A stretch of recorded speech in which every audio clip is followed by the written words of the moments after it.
Yeah, I completely agree. I think that, it's very important. We actually separate some lists. So she has a list for dad's house and a list for mom's. And it makes it easier. In some years, it would be before she was old enough to really ask for some of the big stuff. Like a bike, we would discuss it. He would call and say, "Oh, I'm going to get her a bike this year. That'll be perfect. I'm happy. Great. You go ahead and get her a bike." I was always happy with that, and I was like, "Oh, I really want to get her X, Y, Z, and we actually worked it out and talked about it ahead of time. And if it was going to be one really big thing that he was going to get, I also made it more personal gifts. Like, like Liz was saying, make it more personal and more creative, not so much about the price tag. I think we should be happy if the other parent is willing to spend so much money on the children. I mean, it's usually the complaint the other way around. He doesn't give enough money. She doesn't give enough money, whatever it is. Yeah. So you should be happy about that. I was thrilled. It's absolutely true. And I have to say, wait, what were you going to say, Ed? Do you like it when your ex throws out a little cash trying to upstage you when it comes to the presents? Well, that doesn't really happen. I wish it would happen, but that's kind of another story. I was going to say, I think as a divorced parent, you need to make a real effort to get along with your ex-in-laws during the holidays, too. We've been divorced for 10 years, and last year, something really cool happened. My ex invited me to her extended family's Christmas for the first time since our divorce. And I was a little bit uneasy because there were 40 or 50 people there, kids and cousins and wives, and it was great. It was just fantastic. And I really commend my ex. I mean, it was like a homecoming for me. I was treated, like a long lost relative. And we're going to do it again this year, like for the second year. And I can't wait. So, you probably need a few years for the dust to settle before you can just walk into, the ex's family's gathering. But I think that's, and my son was delighted last year that I came and is looking forward to it again this year. And I think that's the beauty of this panel, because frequently when I do something on this emotional nature, there's someone whose wounds are a little bit raw. I mean, this just happened, and they're still trying. They're still at that December 2nd errand. They're still on that first year without their kid, Liz. And, in those situations, I mean, how do you deal? And Liz, you've had one of your clients, they did something completely inappropriate. Right. Yeah, as Aaron mentioned before, it's very hard, especially the first few holidays. But the reason it's hard is because you're thinking about yourself. You're looking at it through your eyes, right? So it's about you not having your children. It's not about your children's happiness, because in most cases, the children are going to be happy at either home. It's the holidays. You're happy during the holidays. They're going to get gifts. They're going to have good memories and good experiences. But you're seeing it as about you. I don't have my children. What am I going to do? So really, when it comes to divorce, you must take yourself out of your perspective. You have to look at it from the view of your child. It's all about the best interest of the child. And the only way to do that is to be selfless for a moment and to not think about yourself, and to think about that your child will enjoy it. Now, of course, there's, like the situation I mentioned to you before in reference to a child being taken away from the mother on her day by the father because he was afraid he was not going to get his child in time for the holidays, and pretty much, ripped the child out of her arms at a soccer game. There are things like this that happen. And at that point, you really, if you can't legally do something about it, you're going to have to cope with it, because ultimately the child will probably enjoy the holiday with the other parent. It's you that's going to have to deal with it. And that's when you should really get a coach or a therapist or somebody to help you through the process to learn how to cope with the situation. I mean, we've definitely got some great candidates on this panel. One of the questions we have here, we have a lovely single father in our comments right now, F. Chatcher. Holidays to me are about the kids. I'd rather they choose where they want to spend their times rather than control where they go on holidays. Ariana, how feasible is this? I mean, is this even something, can a 3-year-old decide where they're going to go? My feeling is that it's really not the best thing to let the children decide. Kids are kids, and kids have, a range of emotions that change from one day to the next. And even little kids, they may not know what they're doing or what they're saying. And I really think it's in the parents and in the child's best interest for the parents to make a decision and stick with it. And it's really important, that consistency that the parents said, and that falls into everything, especially as a single parent.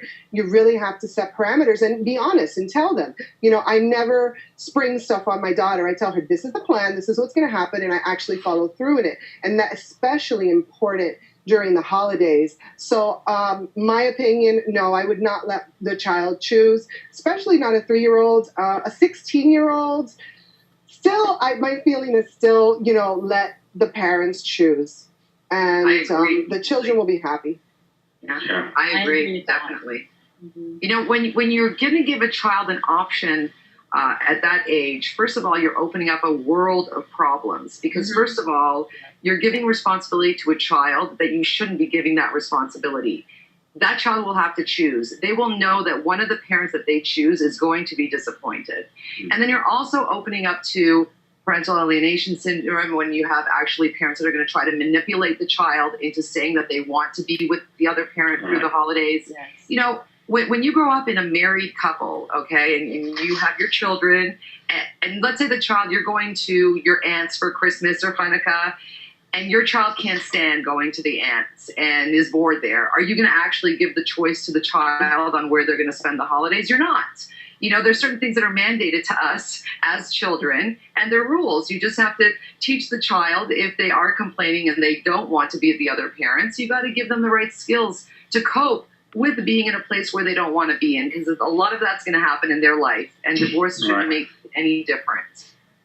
That's absolutely true. Well, Erin, if we're saying that it's the parents' responsibility to make good choices, sometimes, as you know, you're a divorce lawyer. Your ex is a divorce lawyer. You guys knew not to go into those courts because everything is a give and take. And it's like, okay, he'll give me the house if I give him these Christmas days, or if I give him these holidays.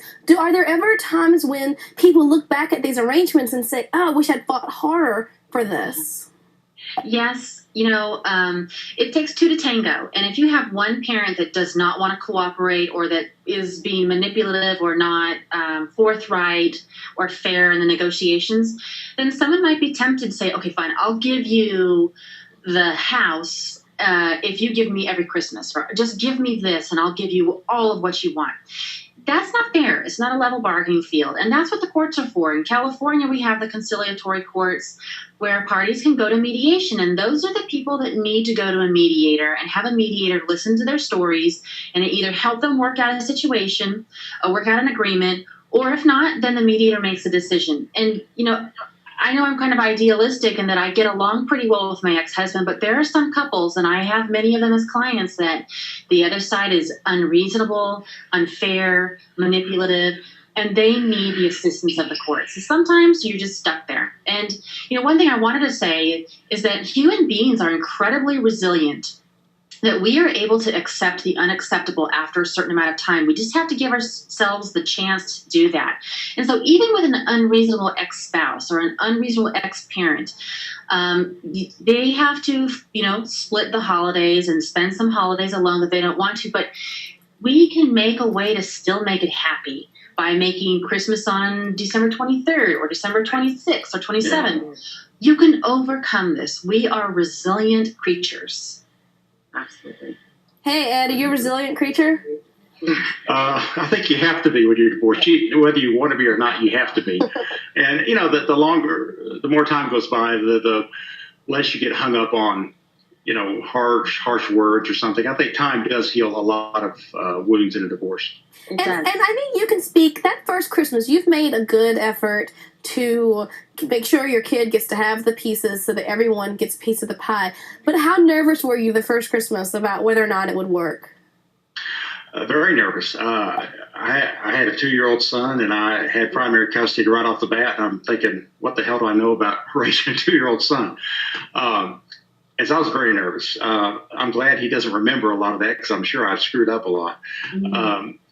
But he and I have sort of grown up together in these roles that neither one of us wanted. And we have a very special relationship. He's not my friend. That's not the role that you want. But I really think that we have a remarkably close and resilient relationship. And a lot of it's been trial and error. But I'm very happy. And Ariana, you seem to have a good thing going when it comes to you and your ex. Now, are you as open as Aaron when it comes to with the ex-wife, with the new lady in the relationship, be invited into your home? She would be. I'm very lucky. She's a very nice person. Actually, both of us are remarried, so we both have.